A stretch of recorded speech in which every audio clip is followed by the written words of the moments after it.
find yourself in some really, really competitive tournaments. Is that just kind of the luck of the draw? And how does that, help your team that you're playing these really, really tough opponents in every tournament you've been in so far? It's been really good for us, and we've tried through the years. It's year 4, and we've tried every year to make a little bit more competitive preseason play.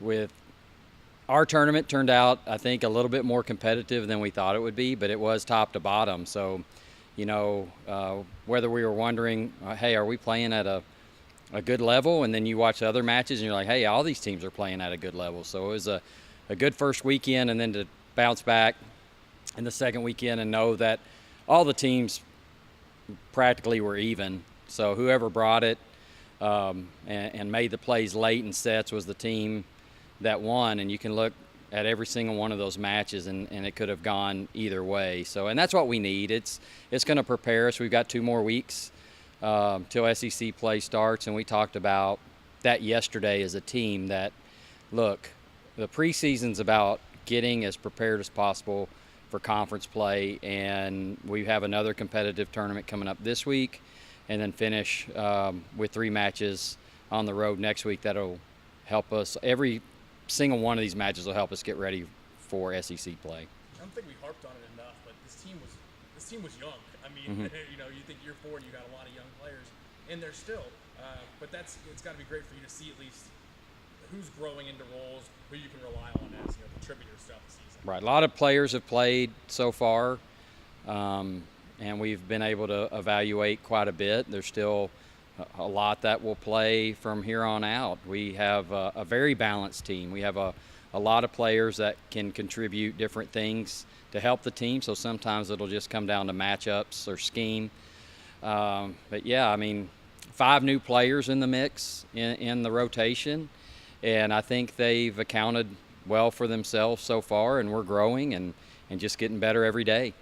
How about your right side play? I mean, that was one of the areas that was kind of a question mark, and we harped on Emily last week, but Caitlin kind of took your, challenge maybe and bounced back with another big weekend on the right side. Sure. Both of them hitting for high percentages, which we need.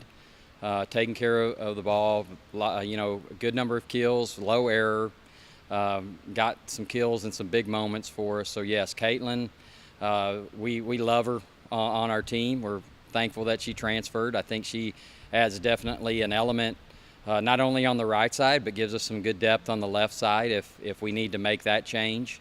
And then Emily, 2 weeks in a row, just killing it. So, you mentioned earlier about seeing some young players mature, and from year 1 to year 2, she's made as big a leap as I've seen.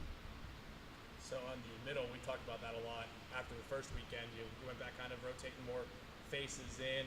Is it the block that you really want to see kind of get better, knowing that the attack and the block on the opposite side is going to get bigger and better as the season progresses? Sure. I mean, we talk as a group that, we need them to be active at the net. We need them to be in the right position at the right time. We have a blocking scheme that we do, and most of the time our middles are trying to at least slow down their middles. So we need them to definitely step up in that role, but also we need them to be really efficient, because we try to put our middles, which most teams do, try to put them in the best spot possible. So most of the time they're getting a good pass and a good set, and we just need for them to hit for a good percentage. They're not necessarily going to be averaging 4 or 5 kills a set, but when they get those opportunities, we need them to put the ball away, and then that just opens up everything for you offensively. Numbers on both setters appeared to be really good throughout the weekend, but what's the next step for the 2 girls setting for you now as they move into weekend number 3?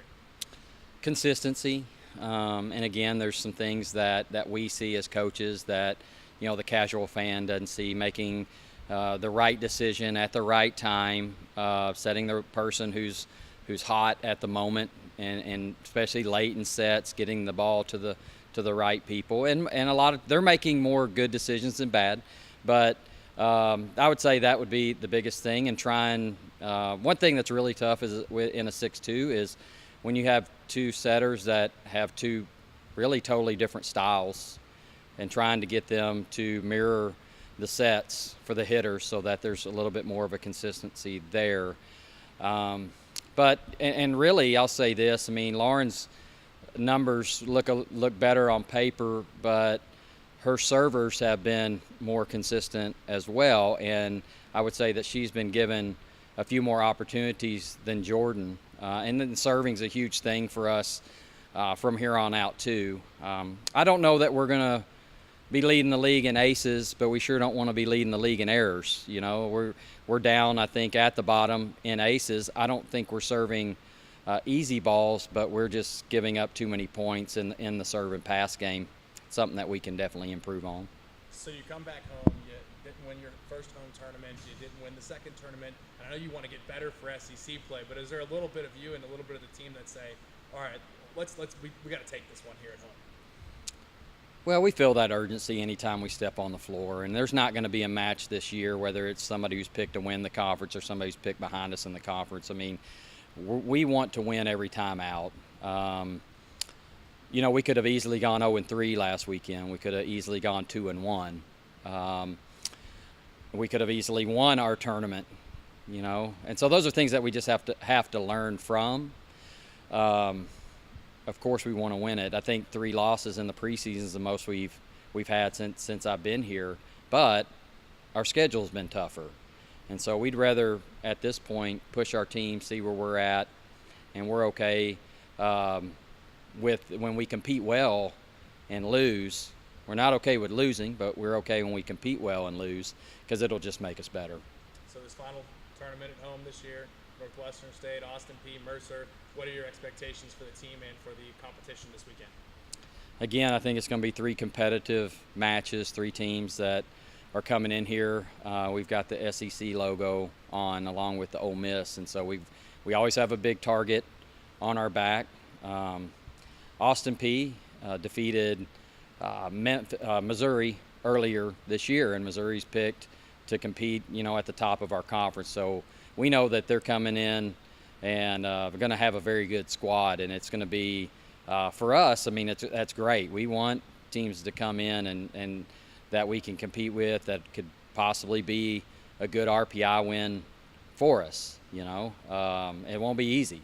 And then we've played Northwestern State here a couple years ago. You know, they're well coached. Mercer has a new coach as well, and so to be honest, at this point, we've concentrated so much on us at this juncture that we're going to really get into film this evening and into tomorrow to start preparing for the other teams. But you know, we're confident against anybody on our schedule that if we play the way that we're capable of, we'll have a good shot to win.